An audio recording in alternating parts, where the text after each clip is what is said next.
All right, we'll go ahead and call the Community and Economic Development Committee of the Anchorage Assembly to order. We're running just a few minutes late, but we'll start with introductions, and Tyler, we'll start with you. Hi, Tyler Robinson, Planning and Zoning Commission. Dick Train Assembly. Ernie Hall. Amy Dabowski. Bill Evans. Jennifer Johnston. Erica McConnell, current planning. Al Hart, Director. Perfect, and then we'll go around the room. Mark Pinello, Bill Shankey. Oh, 1 second. Sorry, Francis. Sharon, we didn't mean to skip you. Sorry. Sharon Wells, Director of Development Services. Thank you. All right, Francis. Francis McLaughlin, current planning. Dave Whitfield, current planning. Rick Davies, Two Good Companies. Kirk Wickersham. Margaret Bryan, planning. John O'Day. Joe Taylor with Colony Builders. Jack Frost, Development Services. Awesome. All right. Well, thank you all for coming this morning. We kind of have a lot to cover in a short amount of time, and I have a meeting that I have to be at in Eagle River at noon. So forgive me if we start running a little late. I'll just turn the meeting over to Mr. Hall, and then I'll jet.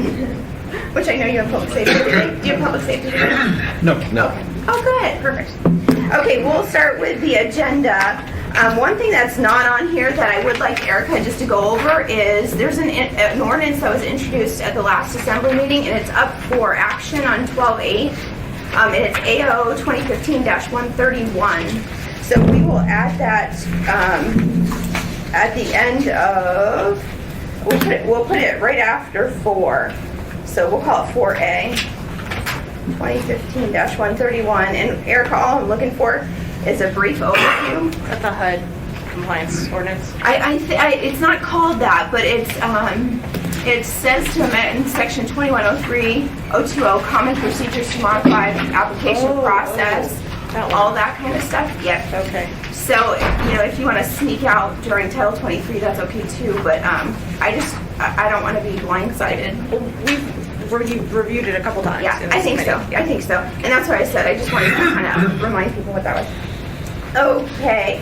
So with that, are there any other changes to the agenda? Okay. And any comments by members before we get started? No? Okay.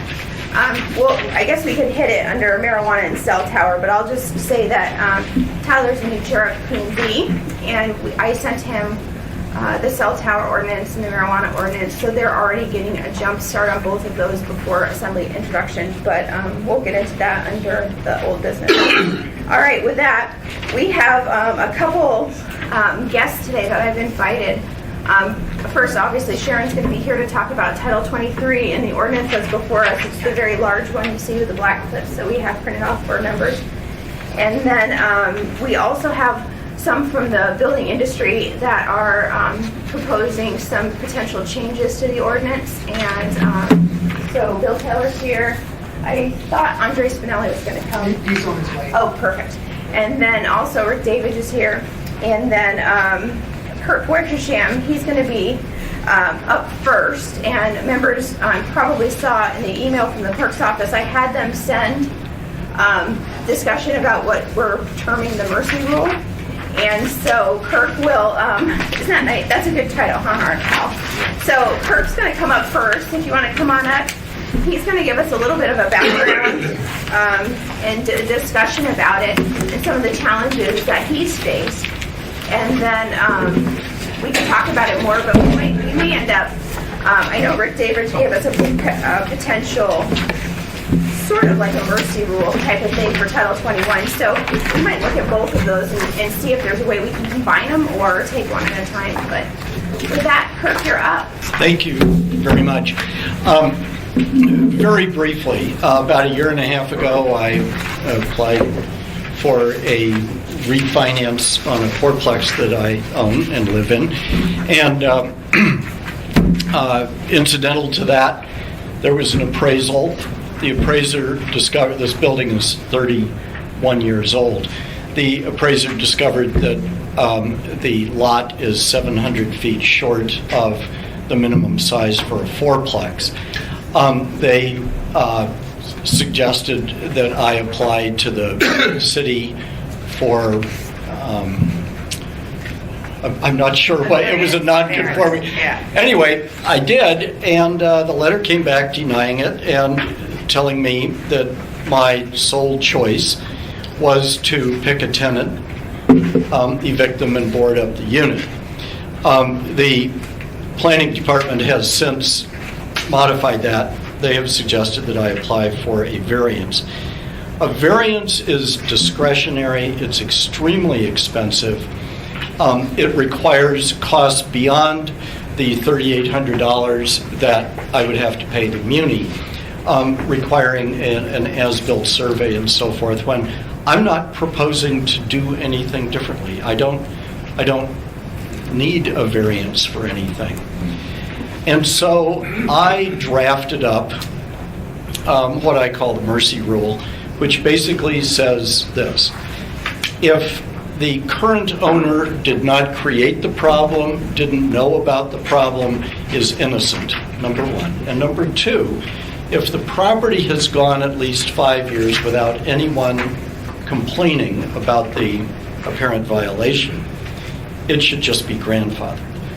You shouldn't have to go through a discretionary process. You shouldn't have to pay thousands of dollars for a variance. There are, according to Jerry Weaver, there are about 6 of these a year.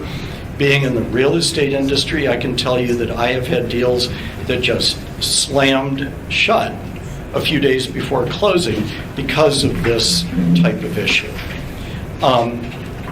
So you get, this is not just an issue for me. This is an issue that has, there are plenty of other people in the municipality. I've run into them. So about a half a dozen a year.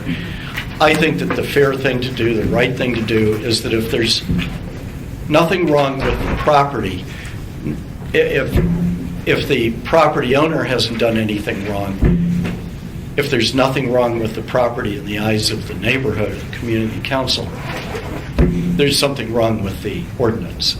And so my request is that we change that, take care of my particular situation, but also the situation that other people are in. One final thought, and that is that in a lot of these situations, it's almost certain that there was a building permit issued by mistake. The Muni couldn't find a building permit for me, but it found documents both before the building was built and after the building was built that clearly show that the Muni knew that this was a fourplex, but we don't have a record of a building permit. It's a total of probably a 5,000 or 5,200 square foot building built on what was then a state road. It would have been hard to miss, even back in 1983. So, Kirk, I have a couple of questions for you. I know some of the answers, but I'm going to ask you because I want them, number one, on the record, but I also want the other assembly members and P&Z members to understand. How old is this building? It was built in 1984, so it's 31 years old. Okay, and has the municipality collected taxes on this building all 31 years and Yes. as a fourplex? Yes. Okay, those were my 2 points that I wanted to make sure that was on the record. But I want to get comments from Hal, who represents this department, obviously, that's been dealing with this issue before, and then we'll go to other questions from members. Hal, do you have any comments or thoughts, or are you familiar with this issue at all? Yeah, I think every community deals with these issues, and it's a balancing act between what secondary mortgage market needs to know in housing transactions. What is the product that's being sold in the market, and they like to be able to back up and document what's the history of the building. So I think the issue's bigger than, and I think maybe Sharon can respond to some of it.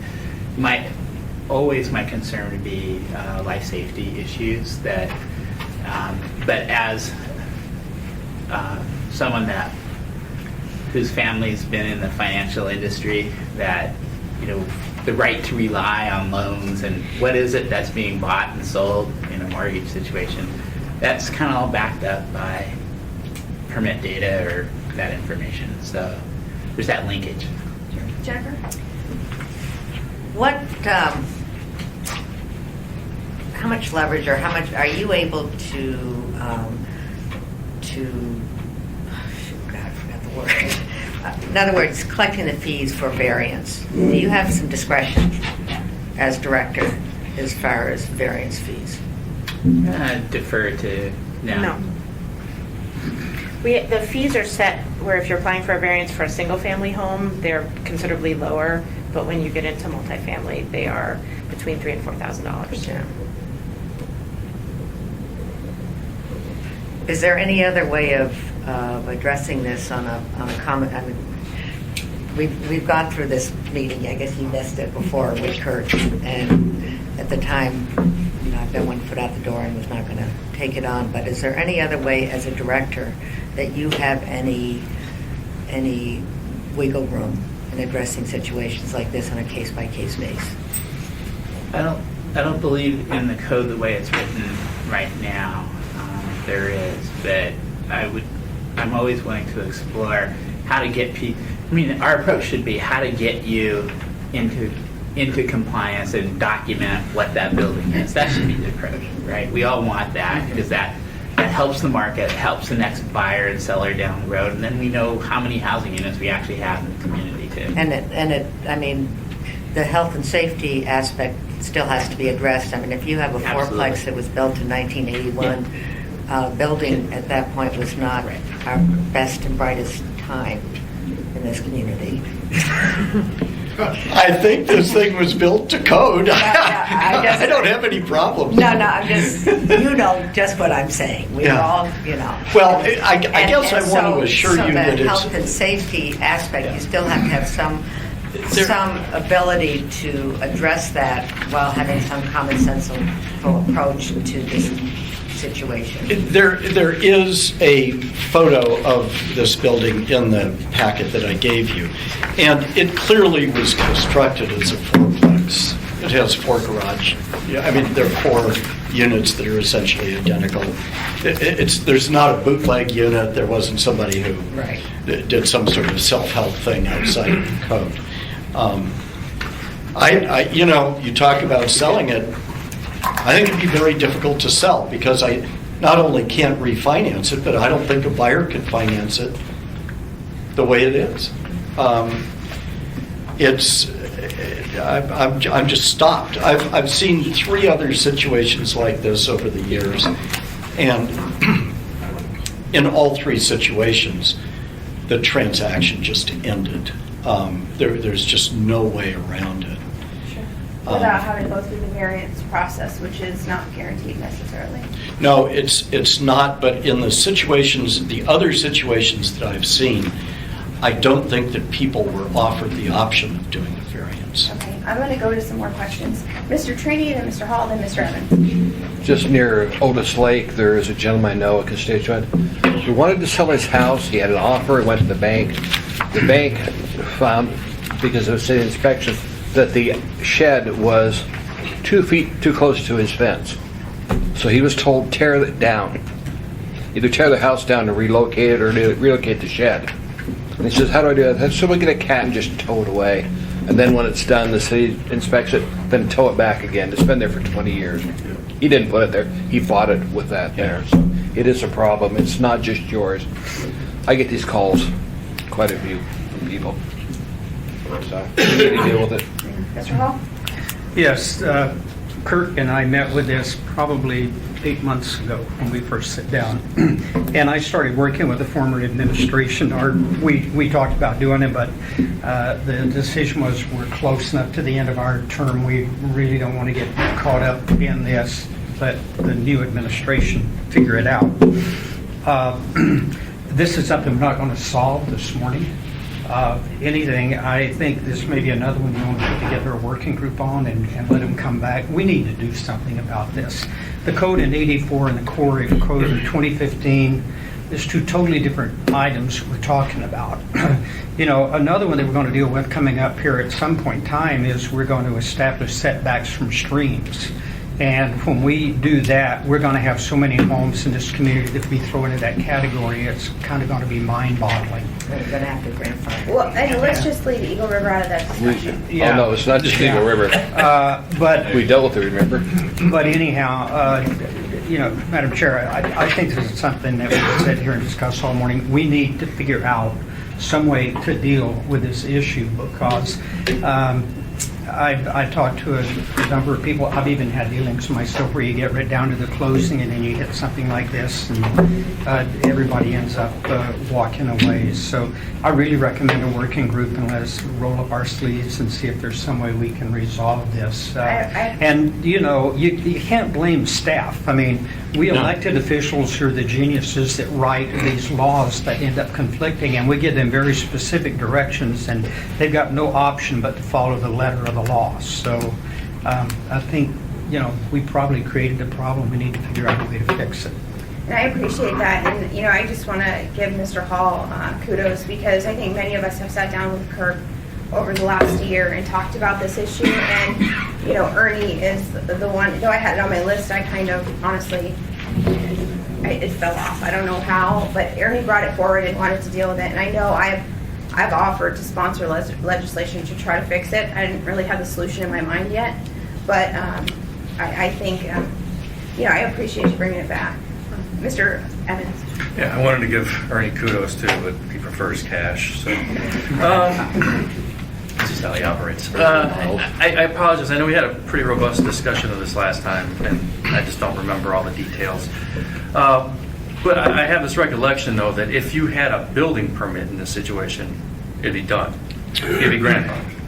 That is correct. If there were a record of the building permit.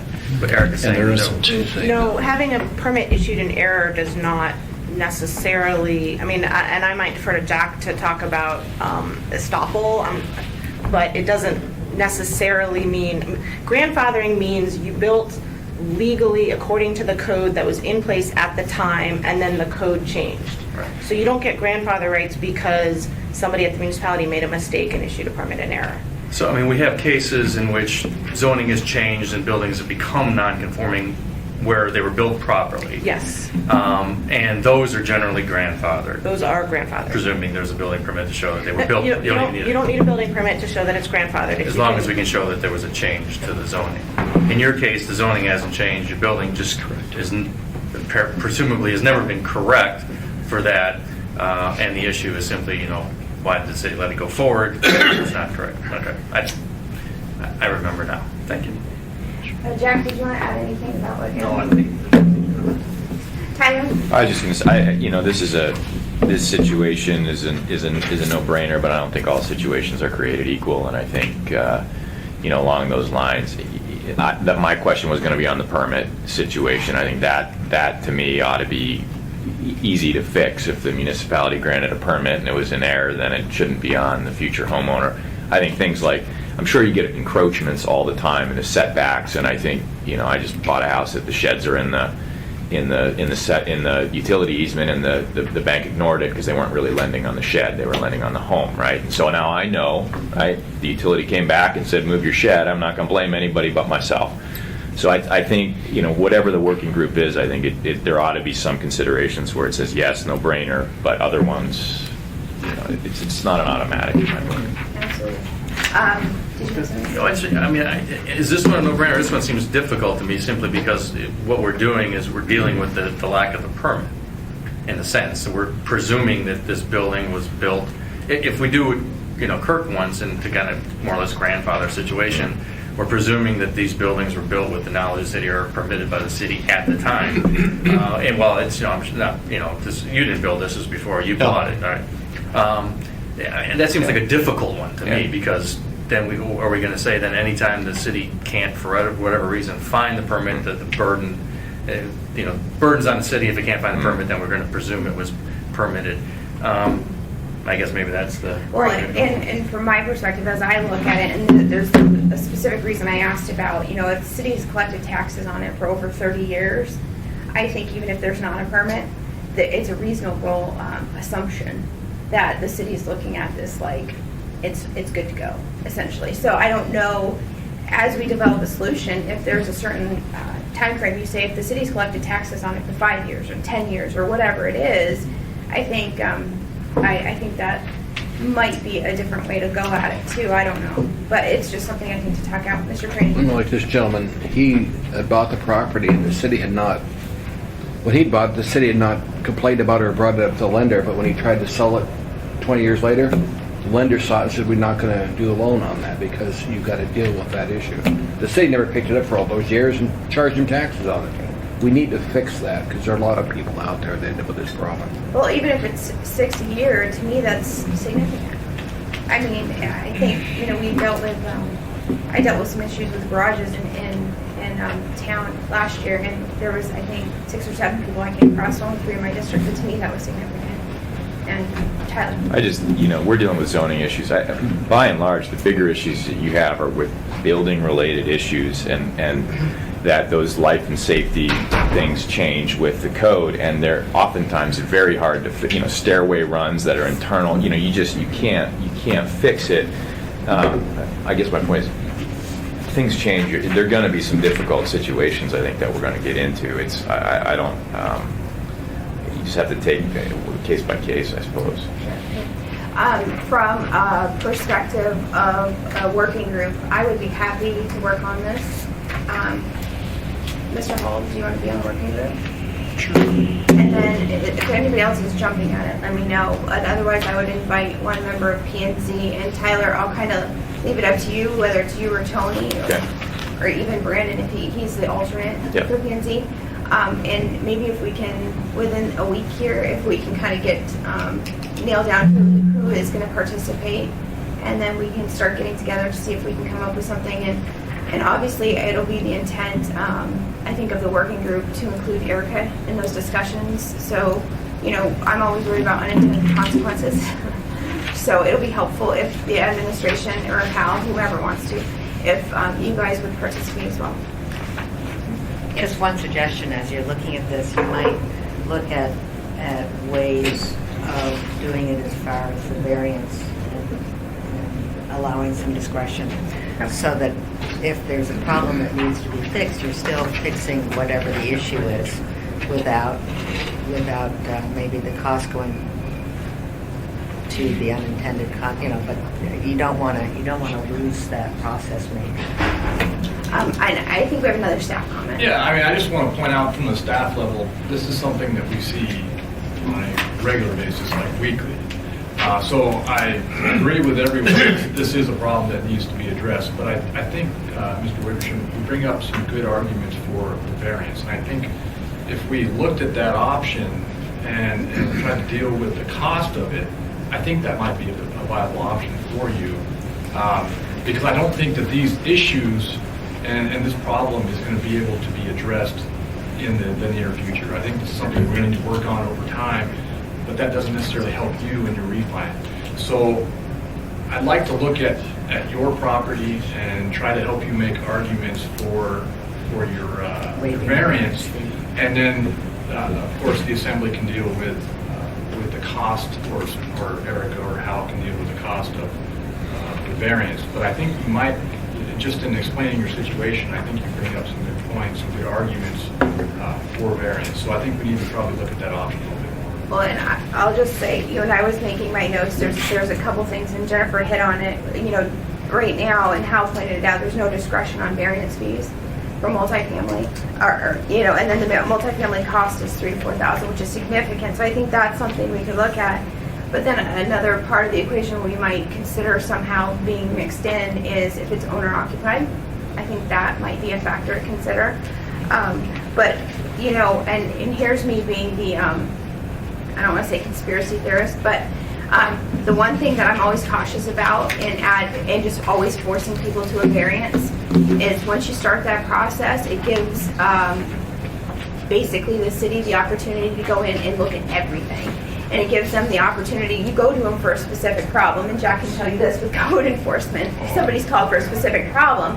And so, and I won't say who, but I have been told by certain people that they intentionally like to use the variance process that way from the city perspective, because it does give them the opportunity to go back in and look at everything. And I'm not saying it's good or bad necessarily. Sure. But my point is, if we're trying, to fix one specific problem, are we opening a can of worms by forcing people to go the variance route? Potentially, Yeah. So it's just food for thought and something to consider. But we will. We're not going to drop this. This committee has been absolutely committed. When they bring up a topic, we like solutions. We're not always happy with the solutions, but we are solution oriented. So we will absolutely be keeping our foot to the pedal and making sure we come up with some sort of solution to address this, not just for you, but for all property owners that are dealing with this, and for the planning department, who obviously sees this regularly. Right. So Thank you very much. Thanks for coming in. Yeah, I'm happy to work with your working group. Anything I Okay, can do. we will definitely, as we did with the cell tower group, we will add you to the stakeholders. So when we're having these discussions, you'll definitely know what we're doing. Okay. Thank you. Thanks, Kurt. All right. Are there any other comments on that topic? So now we are going to move on to Title 23, and with that, I have seen a couple of the members. Andre's here, Bill's here, and Rick is here. Are you going to talk on Title 23? No. Okay. Maybe if you guys could scoot one more chair up, both of you. There's an empty chair there, and then there's a space for a chair right there. You can come on up to the table, and then Sharon, we'll just let you start. Okay, Title 23, this round of adoption has been in place since about 2011, spring of 2011, and I think all the assembly members are familiar with the cycle and why the yearly designations don't always seem to coincide with present day, but if you need more explanation on that, I can provide it, but if not, we'll skip over that for right now. So we're looking at adopting the 2012 IBC, or IBC and other codes. This is Mark Pinello from the Planners Department. So what the way the process works when the new cycle of international codes is released is local jurisdictions examine the new codes. There's significant changes documents that are published, and we go through training on that. And then the local jurisdictions sit down and look at what local amendments are appropriate to their area. And the amendments are generally intended to be for climate and geological reasons, not necessarily just cost reasons. And the process that the city's used for many years is they form committees for each code that's being reviewed, and you'll see that, I think it's in the back of is the AM with this? Yeah. And it lists the committees that were held. It's about Exhibit A, so it's about, 10 pages in the back of the packet. And it will show you the committees that met and the people that were on those committees. We have a mix of industry and staff people attend those. We usually have it chaired by a building board member, and except for the administrative one, and then in this case the IRC one, I chaired that when I was here before. The meetings usually we try to kick them off the first of the year, and then we try to get them done before construction season happens. Often they're weekly, and the groups goes through each code or each new change, votes on whether to keep a local amendment that still makes sense or to change it, add something new, and then if there's some national significant change, is it something to adopt, or for some reason not adopt for Anchorage. So, and then those are voted on in committee, and the changes, the final package is put forward. So that's the process. That package then goes to the building board for review, and is an opportunity for public hearing. And all of the committee meetings are public, and the public can sit in on them. Then goes to the building board for public hearing, which this did, and also, of course, legal goes through and does what they do in checking language and make sure there's nothing untoward there. So this has now been through all that process, and it's been introduced to the Assembly for adoption. And so I just wanted you to understand the process and the amount of input that goes in to get to this point. It's not done in a box, or behind closed doors. So, Mark, do you have anything to add to that? No. Okay, so we're up for, I was introduced on November 24th, up for public hearing December the 8th. We had asked if the Assembly wanted to do a work session, because that has happened in previous cycles, where the Assembly wants to do a work session on significant items. And apparently that wasn't something that anyone desired, so it's just going straight to public hearing, as I understand it. I did not know about the invite for the work session, but we are here, so, and Chair Trainey's here, so after today's discussion, he may elect for that to We'll talk happen about it. on Friday. I want to see a work session, so. Okay, so there you have And it. just for interest, I have set aside most of the day Friday afternoon. Oh, perfect. This coming Friday? This coming Friday. That was our original goal, and I was out of town, but right before I left, I did send an email off to Chris, Judy, and Mike Abbott, and Okay, well, it never got to us in the Assembly, otherwise I would have created one. Okay. Well, I'll take Okay. care of that. we'll make people available if you'd like to. Yeah. We'll be in touch today. I'll have Okay. Kirk's office call you. All right, with that, we will, thank you. Is there anything else you had, Sharon? But I think I'm that sure we're- you'll chime in after. Yeah, we're interested to hear what Mr. Taylor and Mr. Spinelli want to speak about. You know, quite a lot of this was, you'll see that Mr. Spinelli was on the IRC Review. committee, and I know just from the props that I see, I'm presuming we're talking about something along that, in that particular area, but I guess we'll hear what they have to say. And you might mention where this covers, what part of the municipality this covers. Oh, I yes, know. thank And you. what part it doesn't? She's Thank trying you, to tell that's me to butt important, out, yes. but that's just not going to happen. For people who aren't aware, we have an Anchorage by code, what's called the Building Safety Service Area. It generally follows the outlines of the original city boundaries. There's a few exceptions, but generally, and what that means is that the building codes as adopted apply within the Building Safety Service Area. They apply municipally wide according to the legal department, but they're only enforced, meaning plan review and permitting, within the Building Safety Service Area. Now, if you build a building outside of that area, you still need to meet all the land use provisions and apply for a land use permit and make sure your building's properly sited and on the lot and all those kinds of things. But there is no municipal plan review or inspection outside of the Building Safety Service Area, which means that generally most everything north of, say, the Ship Creek and south of Potter's Marsh and partway up the hillside or at the top of the hillside is not in the BSSA. That map's available on our website. It shows exactly where it is, where the boundary is. And I'm perfectly happy with that boundary. And I will reiterate that though Eagle River is not in the BSA, it is crucial to all taxpayers in Anchorage, all how these codes are presented, because if it makes building cost prohibitive and it doesn't happen, it means we can't grow our tax base. Right, it's always a concern. And the other thing I'd mention about, because it has come up, the one part of the codes, as I said, the codes do apply throughout the municipality, bridge to bridge, but they're only enforced in the BSSA, except in the case of a dangerous building. If you go to 2370, which is a dangerous building code, we do have the power to enforce a dangerous building. So, And Sharon, aren't commercial buildings still inspected more than just, it's not just a land use permit if you're building a commercial building? if you're outside the BSSA, then the state fire marshal takes responsibility for those. But they look at fourplexes and above, fiveplexes and above, and so you'll have to look at that. They generally don't review for the same items that we do. They generally review for fire. Yeah, the state fire marshal's office will review for fire and life safety and mechanical. Right. They do not do any,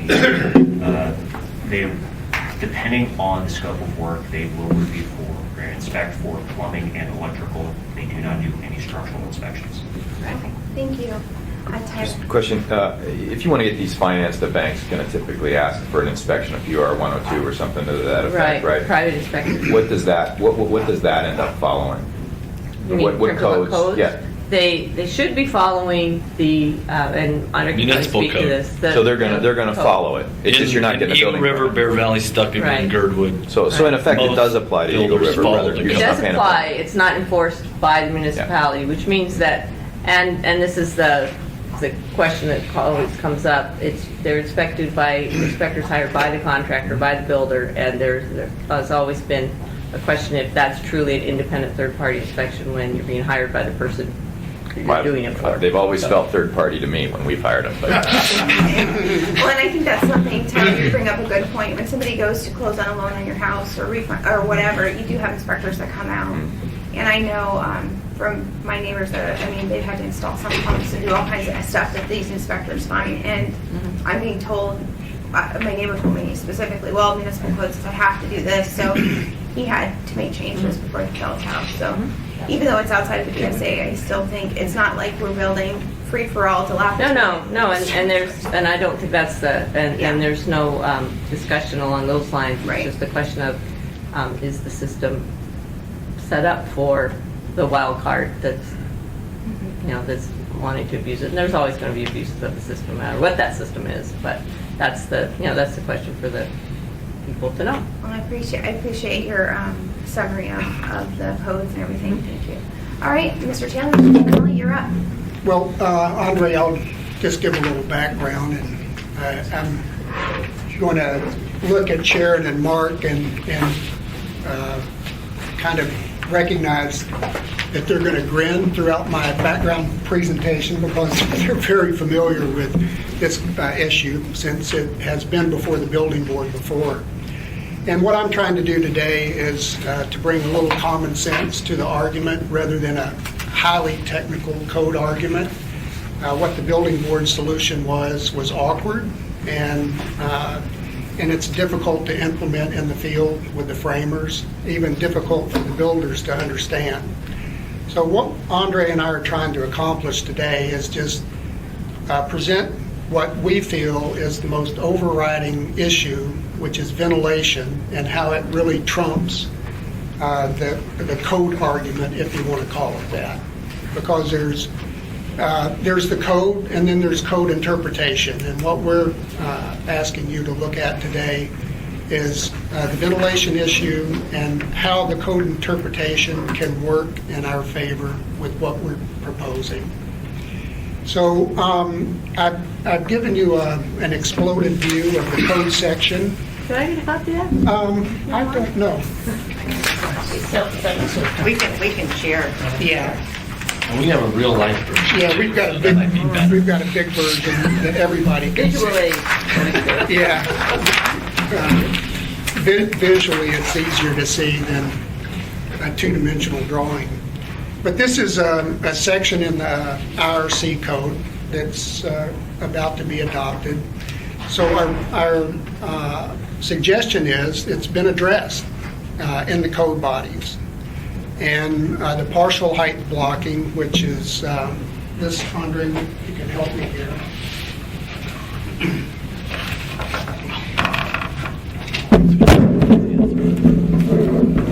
This is a truss set which sits on the wall line. Currently, I'd say 90% of the buildings in town are built with this assembly, which is a full height block with drilled holes.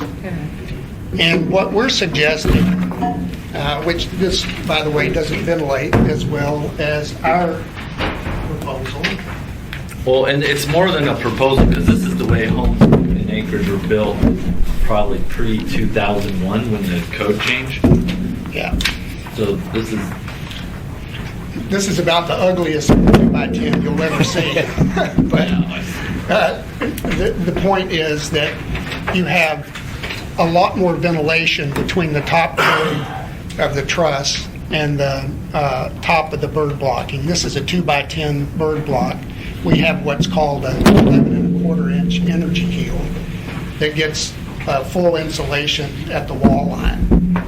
So what we're suggesting is a simplification of the options that are currently in a local amendment using partial height blocking. Now, there are other options, just in all fairness, that allow this, but it costs more money. We're looking at more of a value engineered approach.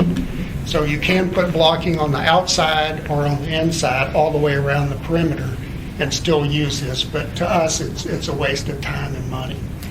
Since there are no failures nationwide with this assembly, and there are many houses that have survived Hurricane Andrew, Northridge earthquake without bird blocking. Jennifer? Design force winds in Yeah. Bear Valley. That was what I was going to ask you, because that's much ventilation's part of it. The other is wind. Right. So with this system, does it the 120 mile an hour winds are your? Well, so there's two things. There's the structural issue and then the building science ventilation issue.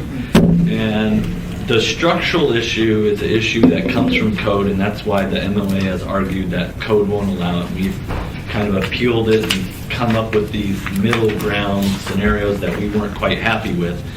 The IRC actually has a section that applies to our seismic design category, and it specifically says, you know, it's got section 1, which is for lower wind speeds, and then it's got section 2, which is for 100 mile an hour or greater wind speeds.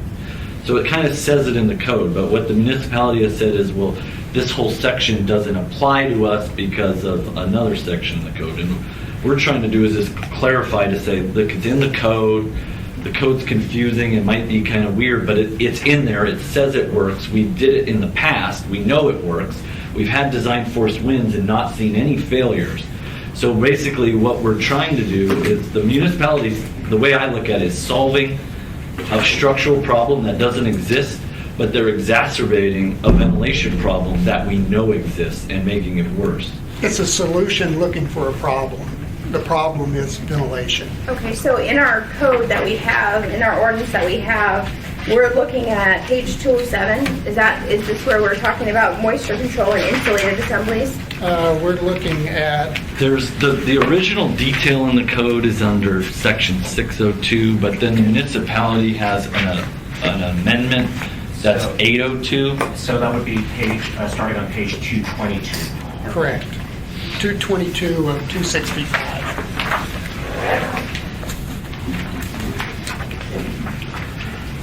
And what we had there's 5 options on roof blocking, and these are all created by the municipality through a handout that around. And what we tried to do was take the section of the code that exists that allows for this type of construction and swap out the old option 5 with this, with that code section. And the reason being is that we had, through our, working with the muni, we had come up with these restrictions on this assembly that almost, they're too limiting. They make it so you can barely ever use it, or you're only using it on this wall versus that wall. And when it comes to building, residential homes, they're not that technical. Like if you're going to build a truss assembly, you're just going to do it one way, and you're going to do it the most restrictive way, and it might be in a way that doesn't benefit the actual home or homeowner. One of the interesting elements of the code that's part of this discussion is that when you transfer the loads from the roof to the wall, there's roof sheathing that rests on top of the truss. And as the load is transferred from the roof assembly to the wall assembly below, there's a code restriction called cross-grain bending failure. And that's this element here. So as the roof loads up and racks, if you will, and the load transfers through, this is a failure point, according to the code. But the reality is that there's never been a failure that we're aware of. And we have researched this extensively. So, the code arguments they certainly can be made. However, it's obvious by the code section. This is the code that we're adopting here. This is the section that you have an exploded view of. The language above it talks about seismic design categories for wind speeds of 100 miles an hour or greater. Bear Valley. hillside. All acreage. Yeah. So, but there's a contradiction in the beginning of the chapter that says for this type of assembly that you can't have wind speeds over 110 miles an hour for this type of design and what's called a prescriptive design element. But generally, when you're interpreting the code, the more specific language will rule over the more general language. It actually says that in the code. It is part of the code also. I'm aware of that. So we're very interested in making this more builder-friendly, more framer-friendly, and most of all, more consumer-friendly, because you can do way more damage with mold and rot from poor ventilation than you'll ever get from, it's really a theory of failure at the cross-grain bending level. Okay, Ms. Johnson?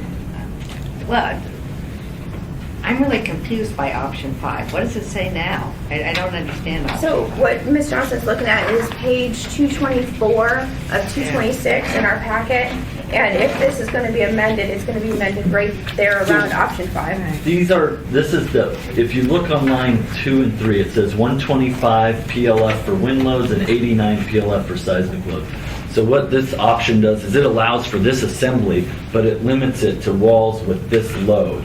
And that loading is, I think, a 3 times, the Muni finally decided on like a 3 times, they took a report that said this is good for this, then they divided it by a safety factor of 3 or 3.5, do you know? I don't recall. It's 2 point something. No, I think it's 3. Is it?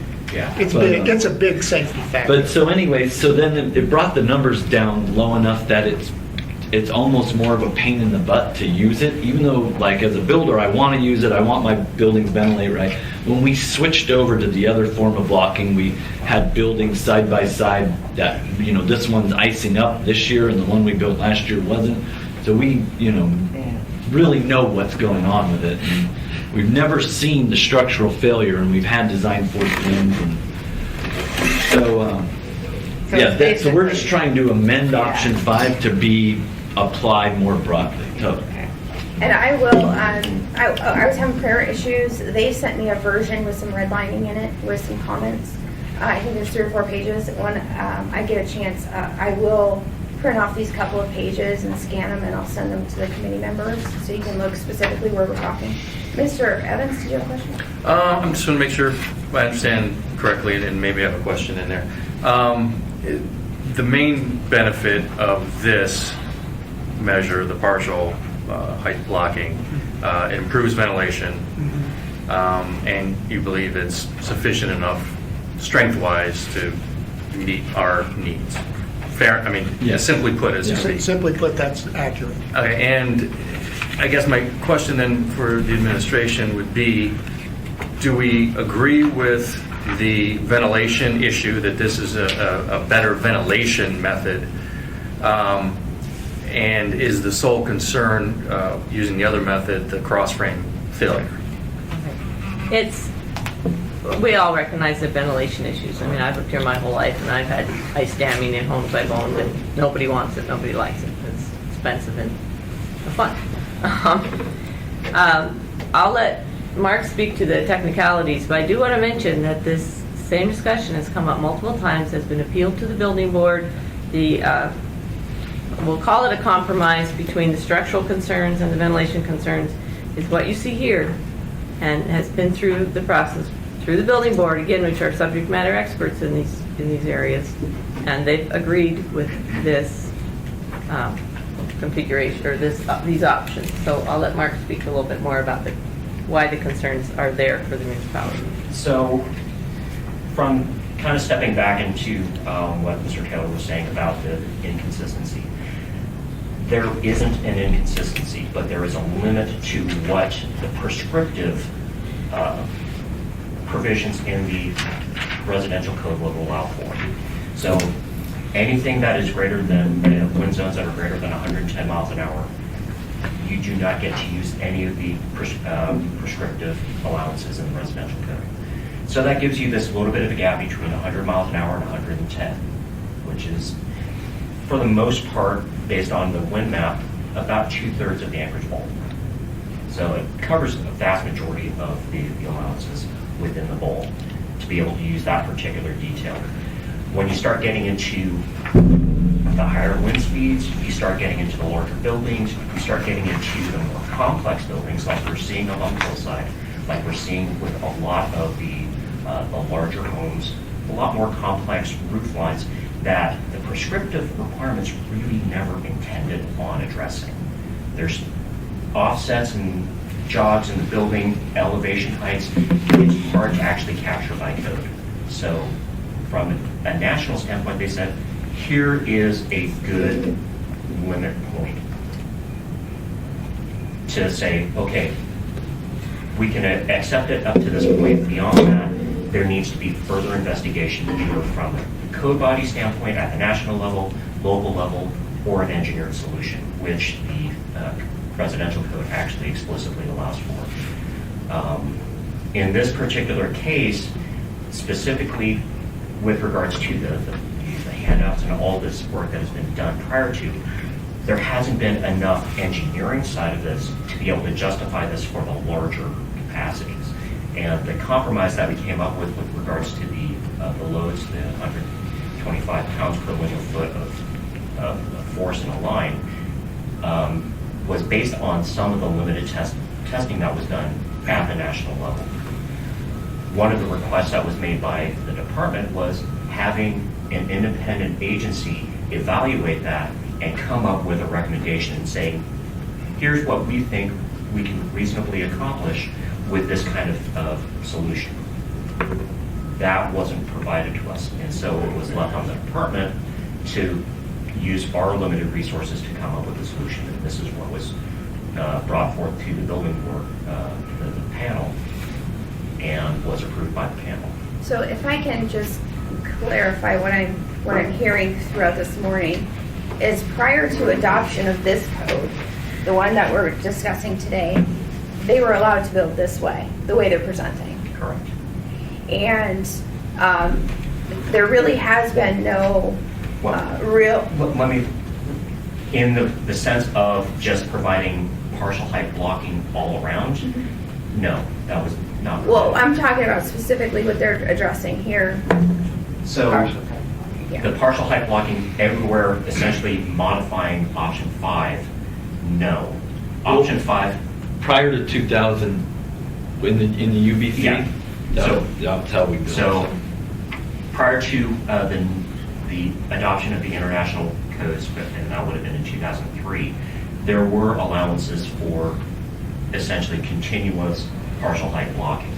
And that was because of the fact that the entirety of the Anchorage area was allowed to be done prescriptively. So, and let me clarify my second part. So you answered my question. Essentially, they were able to build like this. At some point. They were previously to the adoption of this, the way it is today, on Tuesday night, provided it gets adopted. Okay. Second part to my point that I'm hearing is essentially we're proposing a change to something that's never really been proven to be a problem. Because I'm hearing you say at the national level they didn't do the study or present you with a study. And the municipality, I'm not hearing, has done a study. So I guess the hurdle for me is you have to convince me we have a problem in order to change it, because I know, I mean, especially in this climate in the wintertime, I mean, mold is a very serious issue. And if we're not having houses collapse, if we're not having roofs fall in, if that's not been an issue, and I'm not hearing that nationally, we even have discussions about this being a cause of those things. I think that's the hurdle. We can't just make rules. We have to have reasons. It sounds like you're misunderstanding what happened at the national level. At the national level, they said, for higher wind zone areas, we can accept this particular solution to this particular point. At the national level, they are very aware that moisture ventilation of roof systems is a critical failure. Okay. I appreciate that. I'm gonna just wrap up with some more comments from assembly members, or Tyler, who's here for representing P&Z, or as a member. And then I know there's a couple other issues I want to talk about, so I'm just going to keep the ball rolling. Is there any comments or questions on this particular topic from anyone? Okay. I have one question. The drilling hole one, to me, doesn't that create just a cross line? Oh, yeah, it's got all kinds of problems. I can't And even believe. there's baffle that comes down, and a lot of times, these guys are squeezing down into the skinniest portion of the roof, which has the most amount of leaks, and they're attaching baffling because they got to pack this full of insulation. Yeah. And so a lot of times this might be some of this might be, a portion of this could be But blocked just by by having baffling. this up against the roof line, doesn't that can you see the frost line from it? Well, there's a little bit of a slight gap between the underside of the roof Because the roof will sheet. hit it. Yeah, like and it can frost up a little bit like that. And I won't name names, but I was looking at some of the different people that sit on the different committees, and I will say I was contacted and have had discussions with people who specifically with people that sat on one of these committees that expressed great frustration to me about there was a majority of people who had serious concerns about some of these issues, and from their perspective, it wasn't the position of the administration, and so they were ignored. And so, that's part of the reason we're here today is just to kind of get an unfettered kind of, a neutral. We're Switzerland, right? We're kind of listening to both sides and trying to see, if there's validity to some of the concerns, or if there's, just an objective view on maybe a way to mitigate it. So I know I'm hearing that this was vetted through all these committees, but I'm here to tell you, I personally have talked to people on these committees who have said to me they felt some of these concerns were ignored. So I'll just say that. All right, that's issue number 1. Going on. Our second issue, which is actually prior in the code, was there's a new, this year, 2012, never before in the code, there's a new requirement to put sheetrock underneath the floor of a crawl space if you're planning to put a fired appliance in there, i.e. a furnace or a water heater. It's not very common in Anchorage, but it's very common in the valley. And we've done some furnaces in crawl spaces here, but it's pretty rare. But then it also is a brand new code that would apply to unfinished basements, which is very common in Anchorage and has been done for years. And basically the code just this year, or just 2012 code, has made a completely new section that requires sheetrock under the lid of crawl spaces with fuel-fired appliances or any unfinished basement. Page 220, by the way. And so the home builders wanted to propose an amendment to just add the exception for unfinished basements and crawl spaces with direct vent sealed combustion furnaces in them. So it's kind of like, and that was, I believe, the furnace fuel-fired appliances, actually, that is allowed in the municipal code that they've put forward, because that did come out of the committee, but they left out the unfinished basements, and we wanted to add that back in because it just seemed like a cost increase for the few homes moving forward that, and it's basically not on the same playing field as all the existing homes. There's no requirement that existing unfinished basements have their lids sheetrocked. Okay, so as we're looking at page 220, that would apply, what you're talking about is, are we talking about the below grade moisture barrier? Or do I look like? It's section, look at line 13, page 220. Oh, okay. Fire protection of floors, or line 12, I should say. I'm not sure we have the same version as you. Oh, really? We're looking at page 221. It's 2320. Section well, of it's code section R50, R85, It's 221. 501. 2012, page 221. Okay, sorry. All right there, so it says, add the following sentence to the end of exception 2, direct vent sealed combustion fuel fired appliances shall be allowed without floor protection. That's the sentence we're talking about. Yeah. Yes. And what the builders are recommending is, you said direct vent sealed combustion appliances, not in crawl spaces and basements. What we want to do is the municipality created an exception to allow you to put a direct vent sealed combustion fuel fired appliance in a crawl space without sheetrocking the lid. That's basically an exception that the municipality added to the code, and we want to change that section to include unfinished basements, which is not a change from the way we're currently building. It's slightly more restrictive than the way the code currently is, but it's something that would be more acceptable to Anchorage, the price of Anchorage homes. Okay, and you said this rule change essentially was enacted first time in 2012?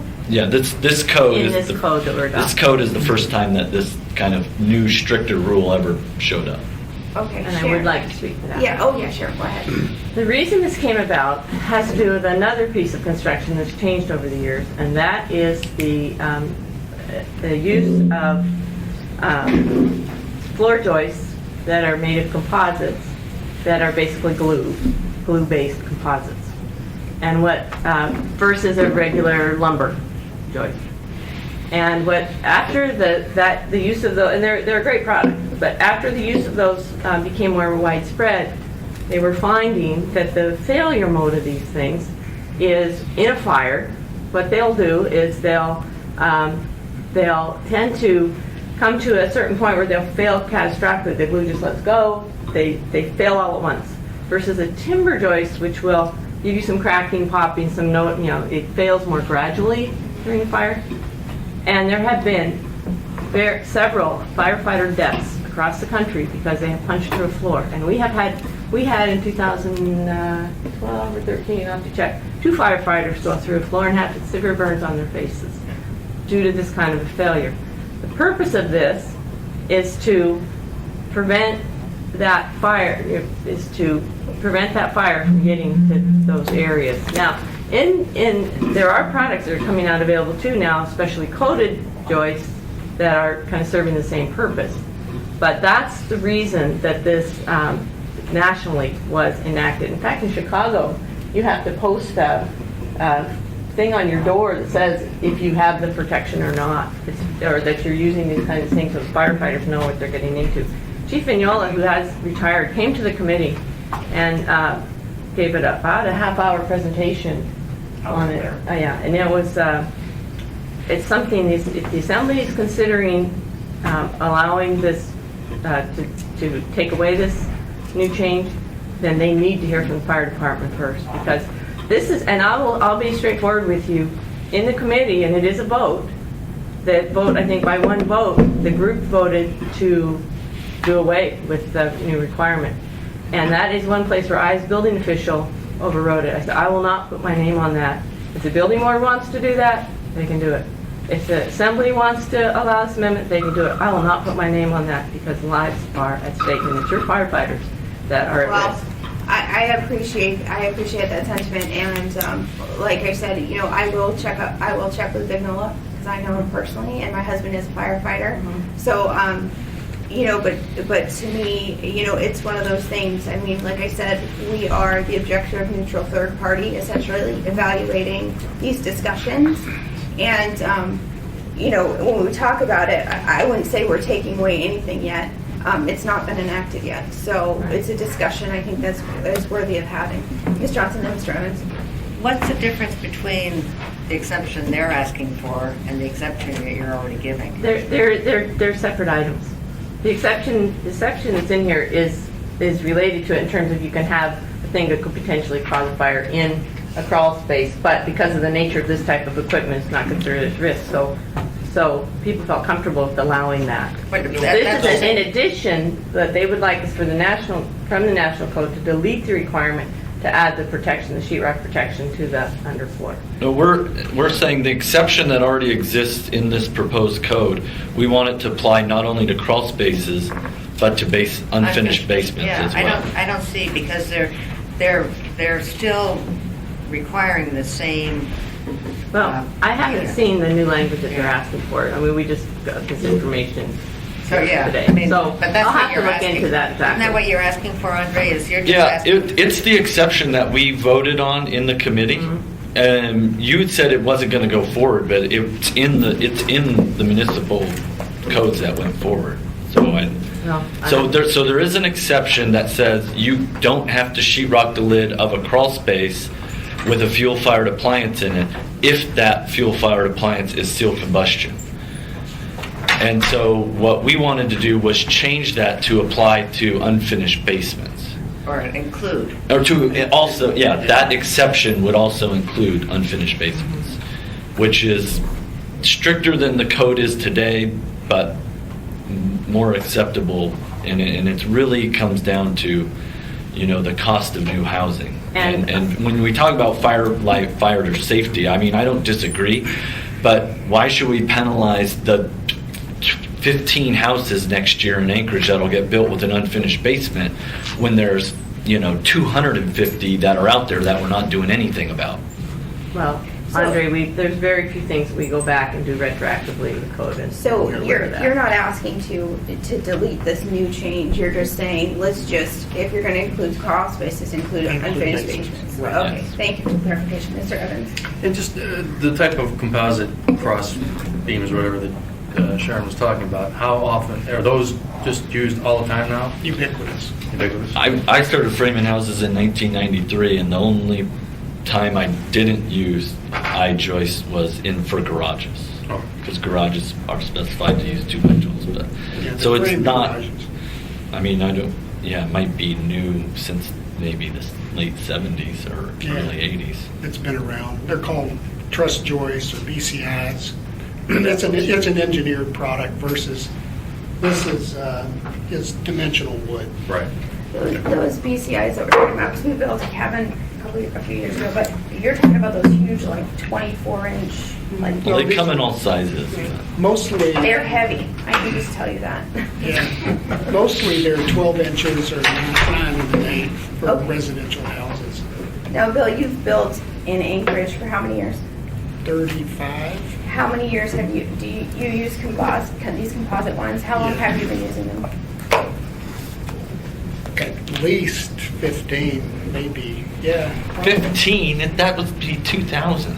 Yeah. You used them before 2000. Well, I'm trying to, yeah, I said at least 15, so I'm trying to, in my house, which was 23 years ago, I used dimensional joists. So it was between 15 and 23, somewhere in there, we transitioned to BCIs. I'm just trying to understand where the change came. Mr. Evans, did you have more? No. Mr. Amy, Mr. Hall?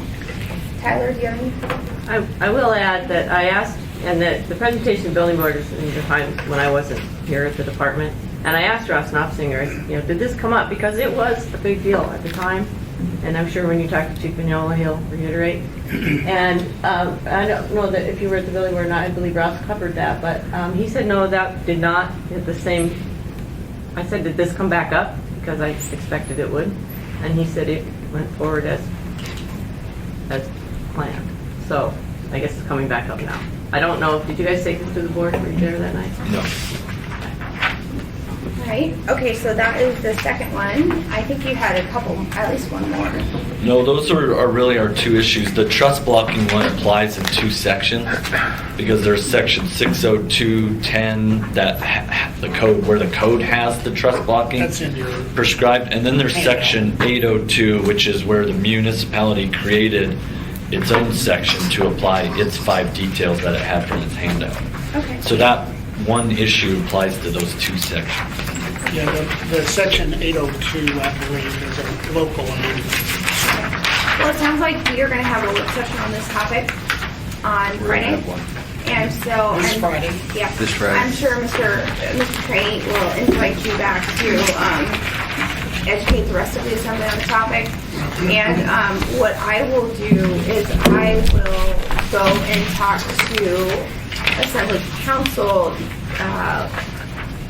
It's probably going to be tomorrow, but I'll talk to her about the concerns and see if there's potential amendments that we might be able to bring forward to the Assembly for discussion.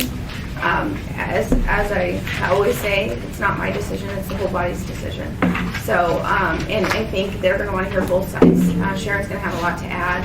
I will get in touch with the fire department too. And I'm going to do a little more research on the 2 firemen because I'm not familiar with the ones Sharon's talking about. But we'll find out and we'll have that discussion. Mr. Amy, Kenny? you might want to talk to Falsey rather than Julia, because I talked to her yesterday, she's pretty well taxed. Okay, So, I can do that. thank you. All right, thank you. Just for your information, I have amended this code even when it's not in cycle, so you can continually work on this. Absolutely, thank you, Jennifer. All right, so with that, I know there was a potential discussion with Rick. Do you want to? Yeah, right in Title 21, because I'm Yeah.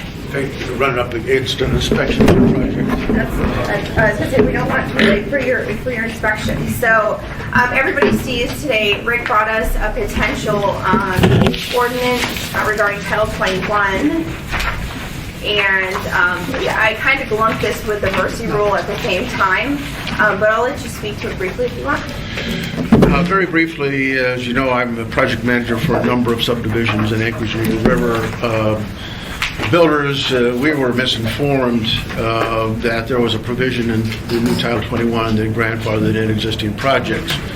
Apparently there is not. We have a number of subdivisions that are large, multi-phase, have already been gone through design. Some have approved designs, some have been platted, et cetera, et cetera, et cetera. But all the funds, all the money is based on a design, et cetera, that cannot accommodate some of the new provisions, particularly with the facade requirements, and specifically in cluster developments. Eagle Crossing is one that Amy is very aware of. It's a cluster development because of the enormity of wetlands and open area that's required in there. So you have to sort of push the homes together and stick them in a corner. We could not continue to develop that project with the new Title 21 restriction on the facade requirement, which is the percentage of garage versus the rest of the house. What we've suggested here, and Don has been our attorney to work on this, is a provision that makes it very clear that all these existing subdivisions that are well in process would continue under the old Title 21 until completed. It doesn't really affect subdivisions where you have lots with a 50-foot front. We can make some adjustments in there, but those are not Potter Highlands. Those are 2.5 to 9 acre lots, so it doesn't affect that. But definitely affects Highland Timbers on Huffman Timbers on Huffman and Lake Otis. It definitely significantly affects Eagle Crossing, etc. So we've provided, Don McClintock has provided some suggested amendments or clarifications that would enable any of these approved subdivisions to continue to go forward under the new code. So, Mr. Evans. I lack a lot of knowledge in this area. That's true. That's true. I'm glad we can agree. One concern, I don't know how often it is, or how often typically is something platted in these bigger developments. How big a lag time is that sometimes? So, I mean, could it be Between when years? it's platted, when it's built? Yeah, when you get the plat approved for a development, but before you start actually subdividing. Well, normally we don't take a lot of time, but markets have a funny thing of misbehaving, and you have to stop. And you have to wait till the market picks up again in order to start. And sometimes it's the middle of a subdivision. Normally we try to finish a project Eagle Crossing, that's a 30-year project. Now, we've only got about maybe 5-8 years left there. But, and that's another, 5 phases. But that's a specific problem where you've got cluster housing, and you simply can't put large, single-family homes in there. It's almost impossible. So it just depends on the market. I would say usually not more than 2 to 3 years. Madam Chair, if I Yes, could, go ahead, Tyler. I worked on a project that's in Eagle River as well, Coronado Park, and we worked on it with Rick and Connie as well. And it was really done as a condo project with a plat as well. It was kind of one of these hybrids done for financing, but it was really predicated on a certain building type, on certain lots. And the development on the home ownership portion of it has just really lagged. I mean, that thing will take, years still to build out. And to have to switch the designs that were sort of assumed, frankly, I'm not even sure where you would head, but it would have pretty significant implications. to that The Eagle's project. Nest is probably the worst case. Simply, we could not build that project. And we have one condo duplex done and another in framing, and all the rest of the lots are based on that format. And these lots are specifically approved with that structure. So it's just not possible. We would not be able to complete. Yeah, and if I may, it's like in a single-family home subdivision, you plat it and then you design the home. On these types of deals, you design the building and then plat around the presumption of what the building is. Yeah, we have to It's a very submit the different plan, approach. the building designs to the muni specifically to fit on these lots and these configurations. So, Connie and I have spent a lot of time going over this language. My other clients have looked at it. I think we're comfortable that provides the municipality enough discretion to work through this transition. So we request hopefully that this be approved before the end of the year. Sharon? I just wanted for some additional information. We've had similar requests from Hopeless Home and I think from Andre, concerns about, similar types of developments, and we get it. I mean, the lots in the subdivision are configured based on how the buildings are going to look. And we don't necessarily have objection, to coming up with some kind of a understanding of how things will be reviewed. It's just, something that needs to get worked out. And the issue is, too, the end of the year, and we could do it by policy. I'm not sure that we couldn't do it the way that Rick's, I don't think we can do it by policy. No, I think it has to be. So- We asked that question we get a of our very- attorney, and he said he didn't think you could. Can we get a very clear understanding of why what is it about the new standards that won't work? Because When you have, particularly Eagle Crossings is the one that's clearest to my mind, Eagle's Nest, Phase J, you have specific buildings configured on specific lots that we could not modify the garage so you have garage facade doors that are ratio. more than 2/3 the width of the front of the house. Yeah. Because 2/3 was the 67% was the final requirement. Well, and I wish Bill was still here because, Yeah, Bill has, oh, here it is. here's to remind me. I was going to say. Pull up on your computer, collegebuildersak.com. Well, because one of the things he showed me recently was a house plan, for example, that would be allowed today. But in the new Title 21, it's a cute little house. In the new Title 21, it's not allowed. Because It's more than 67%. Yeah. It's a 40-foot wide house with a 3-car garage, and of course, it's the 3-car garage takes up a large percentage of the front elevation.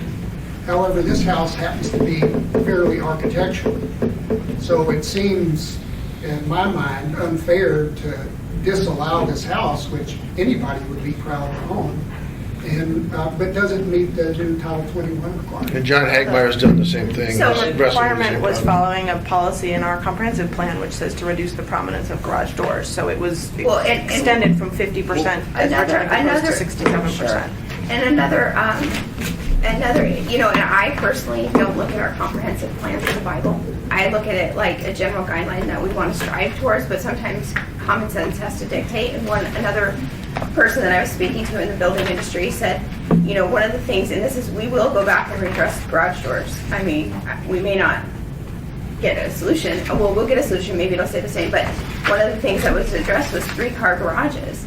And and what I was being told was, you can't even build a 28 square foot home with a 3-car garage because it doesn't fit the ratio. I think So that's, generally you see the 3-car garages on larger homes, which are on larger lots, generally where the standards don't apply.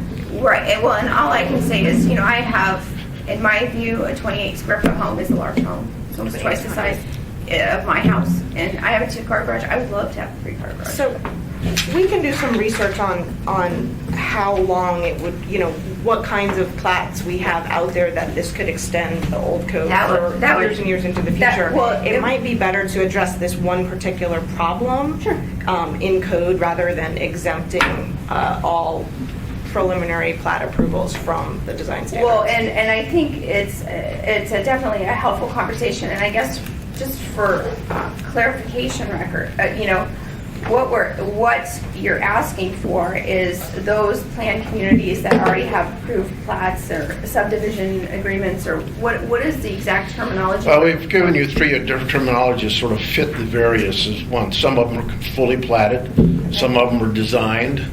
The municipalities accepted the design, it's not gone through a platting process.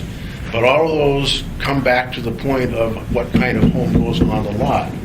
And in some cases, Bill and Andre and I and HealthQuest certainly, who are looking at 500 building applications before the end of the year, so they can be in compliance because they're very concerned about this, trying to fit this together. So we've given you 3 ideas that we think cover all of that. And again, this is only an interim adjustment for transition. Eventually, all of these projects will be done, et cetera, and it doesn't apply. Certainly, any new project that comes in for planning review and design, et cetera, but think of all the time and money that's been spent before you get to a plat. Sure. In many cases, these subdivisions spend well over $500,000 before we even get to the plat in all the pre-development work. And then basically, if you say no, then you throw that away and have to start over again. And in some cases, you simply can't do the subdivision because you can't get enough lots on a road to pay for the infrastructure. Can I just add something about Eagle Crossing Track J is, and I want your opinion. Yeah, you're building on there now. But I designed homes for these lots, and they're uphill sloping lots, and part of our problem is, you know, we're building into this hill, and we're trying to keep the house as small as possible so it's affordable to people. And basically, the entire first floor ends up being a garage. And then the second floor is the living, and the third floor is the bedroom. And we just can't meet the percentages. We just can't make the percentages work with the design standard. And in a third floor, in a 3-story building that's built into a hill like that, I mean, it just makes sense to leave the stuff that's buried in earth as garage, because who wants to put a bedroom and family room in that section of the Yeah, house? we've tried tandem garages. The design market is not interested in tandem garages. Okay, It's so very difficult to sell. one of the things, we have 3 assembly members that want to talk, Mr. Evans and Ms. Johnston and Mr. Trainee, and I need to go, and we're running out of time. So this is definitely a topic we're going to have to, Rick, you've brought us this potential language, which everybody has now. It's their first day we're all getting in. So we will bring this back for discussion at our first meeting in January, which will be January 6th. And in the meantime, are there any assembly members that want to start working together in vetting this or talking about? Does anybody want to carry it? This Yes. particular proposal? Well, maybe not this proposal. But this specific. concept. Yeah, this concept. Yeah. Okay, Ms. Johnston, Mr. Evans, you guys are the point people on this one then. And we will let you kind of start vetting this bad boy. And we'll get together with staff and look at each specific project. Okay, that's helpful. So we'll put you guys, we'll kind of let you spearhead the January 6th and see what you come up with. With that, Mr. Hall, I turn it over to you. Everybody have a great day. I am off to a luncheon. Is there any questions before I leave about the cell tower ordinance or the marijuana ordinance? Okay, thanks. What, sorry. What's the timeline for cell tower at this point? I wasn't worried about that. Oh, sorry, you are. Okay, I'll say it really quickly because I think I'm the only one that knows. But Cell towers have been referred to the Federation of Community Council, the ordinance, the Chamber of Commerce, as well as, who else did I send it to? I sent it to 3 people. The P&Z, sorry. So they are anticipating they're probably going to take up their public testimony in January. We'll probably introduce that December 22nd on the Assembly, but we'll delay public hearing into the last meeting in February is what I'm going to ask the Assembly to do. Okay. And so the Assembly probably will take up their public testimony in February on that one. Okay. And then we expect the marijuana ordinance to be introduced formally the first meeting in January, which is the 12th. But that ordinance also has been referred to the same 3 that I mentioned for the cell tower. Cool. It is scheduled on the 14th of December for public hearing. at Planning All Center. right, Ernie, thank you. In the queue, Mr. Evans. Yeah, just briefly, I'm talking about the house with the big garage door that, you know, it's architecturally different and look nice. I can't, I'm looking at Tyler because I'm familiar with the specifics, but some of that, the wiggle room, kind of the discretion that we kind of put in on some of the design standards in our final revision wouldn't affect something like that. The discretion went into the multifamily design standards. That's true. But I really need to see the plans of that because the percentage is only about the actual garage door, not the width of the garage. So I'm not entirely sure that the house would not meet it.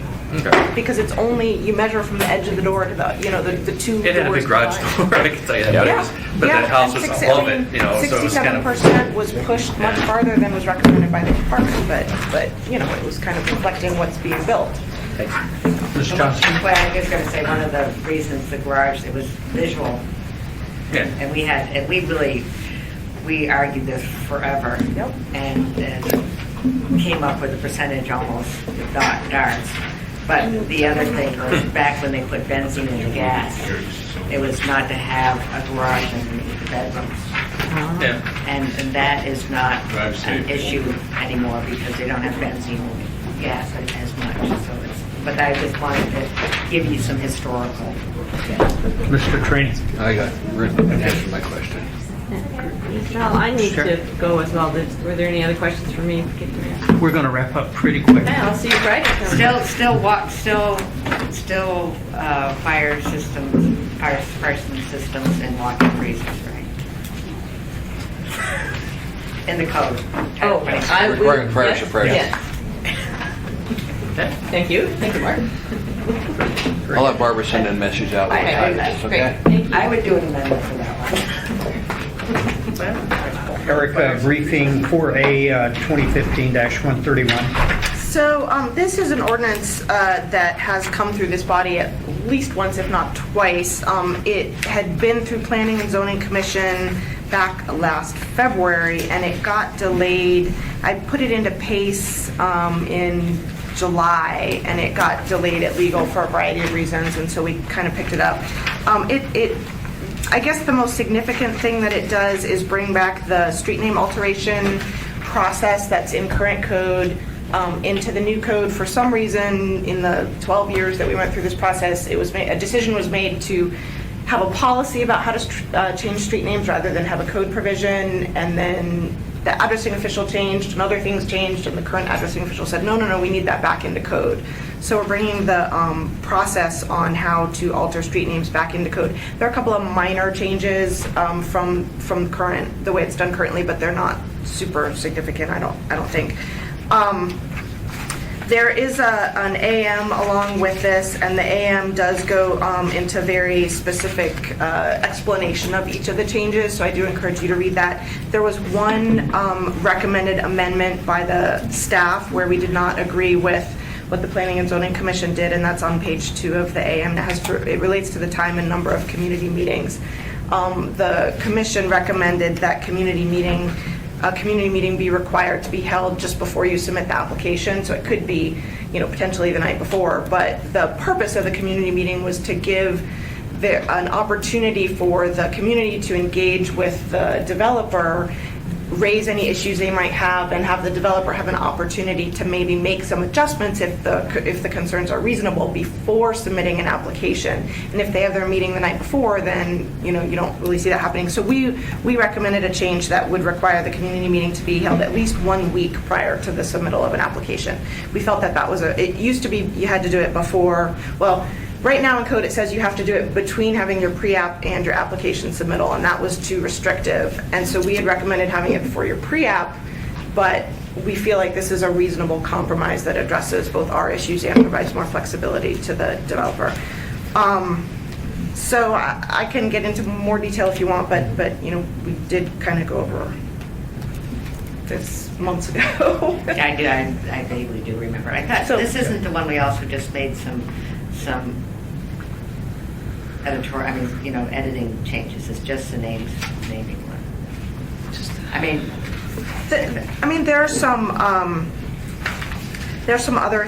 There's a couple of changes to the notice provisions. There is a provision to clarify that when you have a self-storage facility in a rural area where you're allowed to have it be gravel instead of paving, that you still have to pave your ADA spaces and walkway.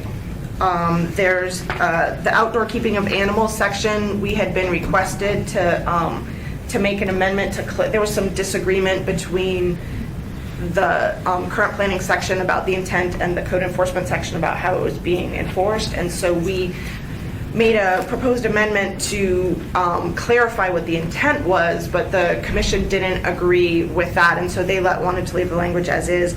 The language is still in the ordinance because I believe Assemblymember Gray Jackson may wish to recommend an amendment or to put forward an amendment, so the language is still in there, but there's actually no change recommended in the ordinance. There's a provision about off-street parking and loading to clarify that if you have under-building parking, like if your building's cantilevered over your parking and your parking lot extends out that side, that you don't have to put the screening. The under the building parking is considered structured parking, and we require structured parking to be screened, but you don't have to put that screening between your under building parking and the parking lot that's all part of one parking lot that extends out from underneath that. A couple things like that. Yeah. So if you read through the AM and you have any questions, just send me an email. I'd be happy to respond. What's the feeling of the body? Should we, Mr. Trini is going to schedule a Title 21 work session apparently on Friday. Should we touch on this during that through the body? It helps to touch on it, I think. Okay. Why don't we do that? Okay. Any other thing on that topic? Now we'll drop into old business. Land use plan map assembly work session January 22nd with P&Z. Anything else we need to share in regards to that? Be nice if it's done before April. Okay. Sign ordinance status. How much time do you think we're going to need?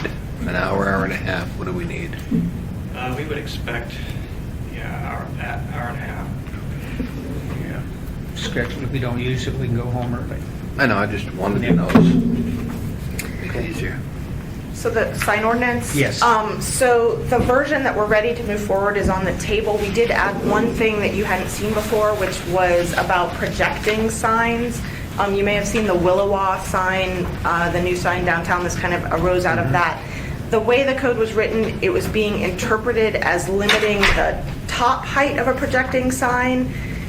You kind of could have interpreted it as limiting the total height or the top height. Apparently, the way it's been done is the top height. There's really no reason for that, so we made an amendment that just limits the bottom height. So the bottom height of your sign has to be a certain, height to allow for safety and pedestrian passage and that sort of thing. But we we clarified that we're not regulating either the total height or the top height of a projecting sign, as long as it doesn't project so high above the roof of a building that it becomes a roof sign, and then it's not allowed. So that's the one thing you haven't seen. It's very it's loosens things up in a reasonable way. So I don't think it's super a big deal. So I will get that introduced, or I'll get that ready for introduction on the 22nd, which would put it for public hearing in January. Okay. Questions? The final topic Ms. Domboski has already covered. Future meetings, January 6th and January 20th. Motion to adjourn? We're adjourned. adjourned. Thank you.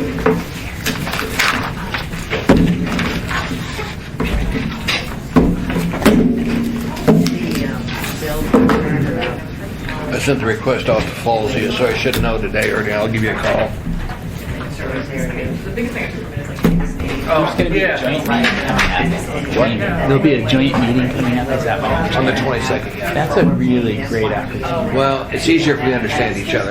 Yes, and once there's that understanding, then staff has clarity, the community's going to have clarity of what we're all working on, and Well, this marijuana thing is just something we're going to have to do. yeah. And we've got some people that love it and some people that hate it. I was in a community that hated it and consistently said no, the state flipped and we had to do it. So You have no choice. yeah. But the issue is, where can we solve it at? What restrictions do we want to put on how close they can be, much like a liquor license? And do we want them right next door to a liquor store? That may be a problem. If you put so many restrictions, are you really limiting the amount of areas that can open up and increase the value? Yeah, as far as deciding. Something we have to deal with. What's your take on the economy here right now? We have good employment. We have good employment. And Alaska's been fortunate. We kind of weathered some of the storms. Is it part of the rest of the text? Yeah. It's just free floating? Pull back from that, and that's the reason I put Fall Lake so darn hard, because that's $4 million. And if I didn't deal with it, I'm worried about the historic revenue sharing versus it's going to be wiped out. Yeah, and so does that leave? How much has there been all those days between the lineage owns that So as I drive down our major thoroughfares, I'm worried about DOT reneging on one of these votes though. Well, the choice that we have with the state, you're going to see them, I think, retrench from it. And I worry about the school bonds we've issued last year, because that's subject to appropriation from Juneau. They can simply say, hey, we know we promised you, and When are they scheduled to have that? whatever year, 5 years ago, we're not going to do it.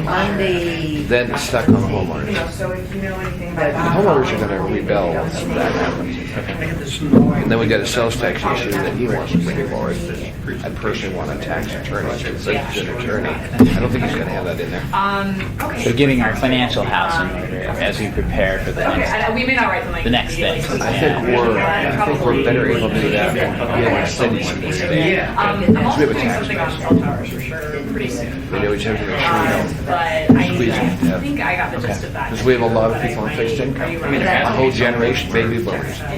As we're retiring at a certain point, we then find a fixed income. And I'm getting calls from people, hey, I'm on a fixed income. Why are you raising my That's kind of taxes? part of the story. In a lot of cases, it's when the school bonds are voted on, the people are voting to raise them. So I'm thinking that we're in a really good position to do some things that will encourage really significant investment in our community. I think we can. I think we're on the cusp of being able to do that. Yes. And I think we got administration will work with us on it. Yeah, I want to show you something that. Good to see you. Yeah, So did I know the mayor of Juneau?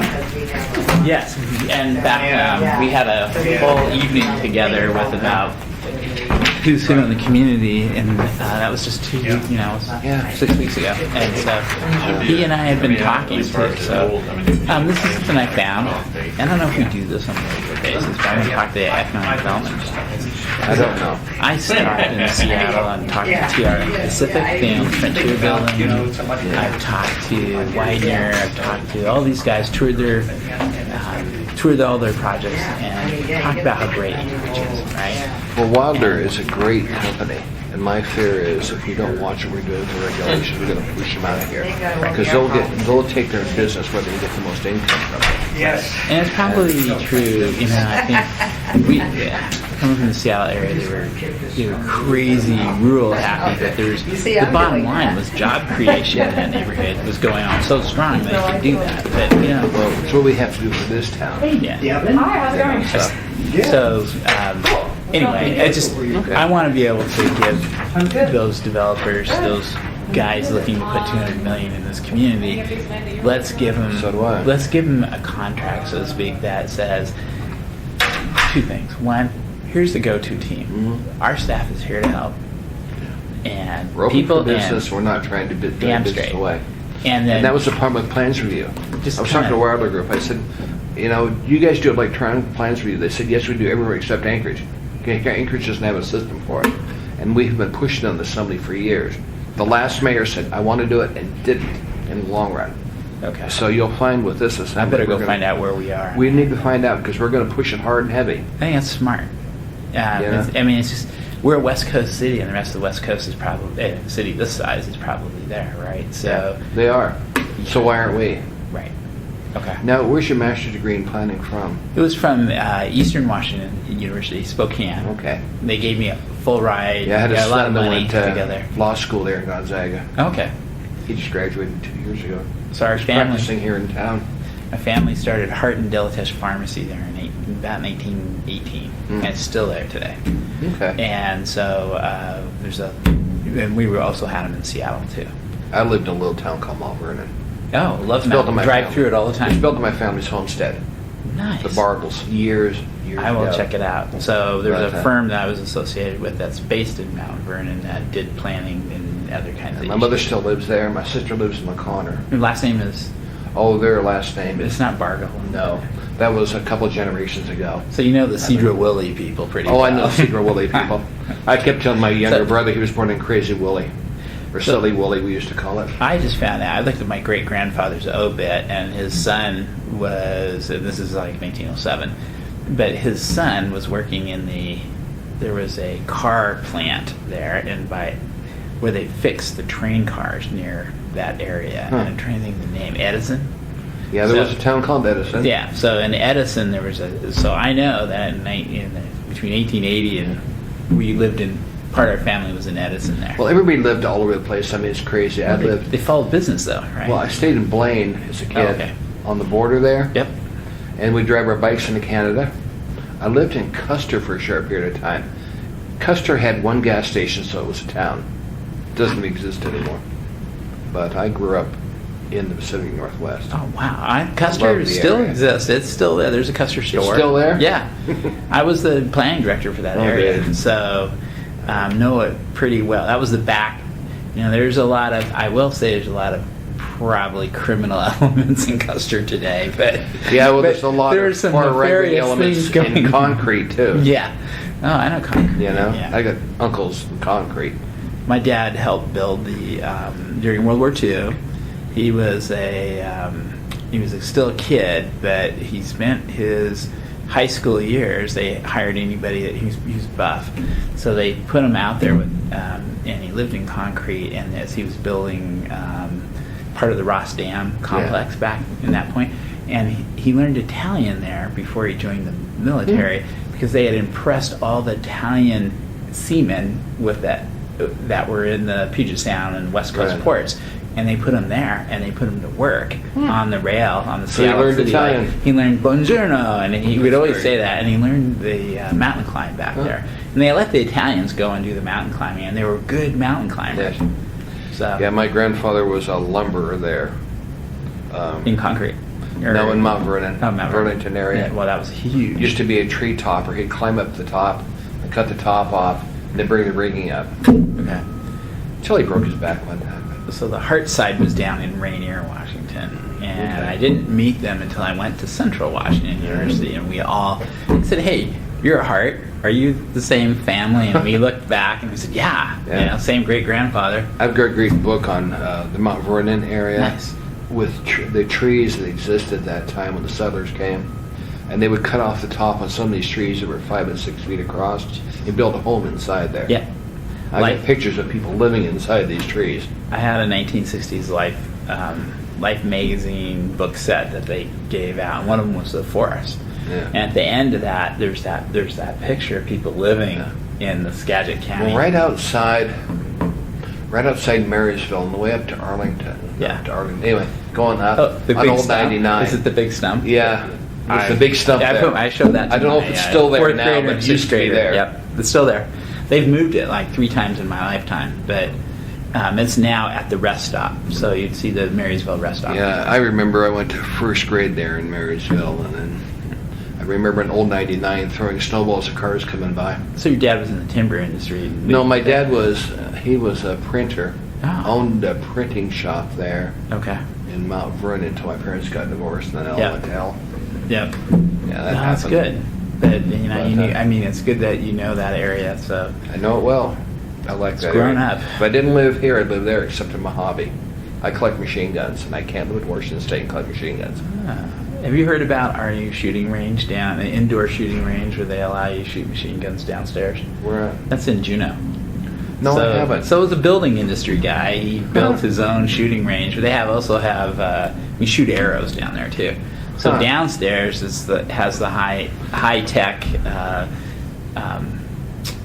You bringing air in and pulling the lead out. Right. All those systems. are in BCD place. requirements. Yep. And then upstairs you have that's where you do the selling. There's a little coffee shop. And I know Nisha's right by the airport. Nisha's trying to build one right there on Tudor Road where Piper hits. Yeah. There was a like it. home there that's taken out now. I'm told Nisha wants to put an indoor range in there. So I say It'd be do it machine up gun classy friendly. and let people fly in and learn how to shoot. Make it Heavens, make it an Alaska tourism. You can really draw on the tourist crowd. Yeah, I think Because so. Japanese love to go shooting. While they can in their country, they come here and they love to go shooting.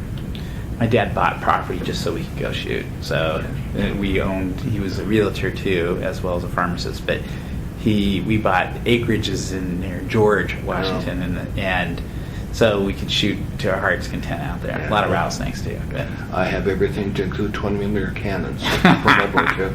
Used to take tanks out. Really? I have 2 built-fit 50 machine guns that fit in my pickup. that is so And awesome. when I go in June, normally I go out to the What's the Birchwood vintage? shooting What's the range. vintage of that? Oh heavens, 1950s, Like the 50s, right? 60s. Ah, But, you know, when I go out to the Birchwood range, we do a machine gun shoot the first Saturday in June. I put the machine gun club together. We have about 250 members. So it's really fun when I drive down the street and there's a 50 caliber in the back or 1 or 2 in the back of my pickup. I tend to get people back away from me.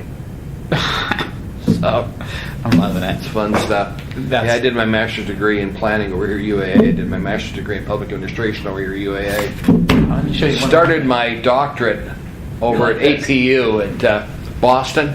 Yeah. And then they said, we're not going to teach out there anymore. You have to come down to Boston to finish it. This is I'm taught- not going to Boston. This is a class I just took.